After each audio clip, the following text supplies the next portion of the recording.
So from any screen, if you go to telephone there, it's asking you to search for new mobile. Well, you've got settings here in the corner. So the bottom right hand corner corresponds to this button next to the rotary control, telephone settings and Bluetooth.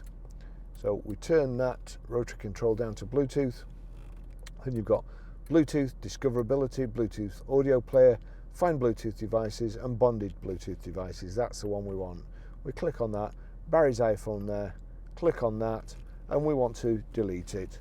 That's the first option. Do you really want to delete this device? Existing Bluetooth connections will be disconnected. So it's defaulting to no. We turn the control on to yes, click yes, and it's gone.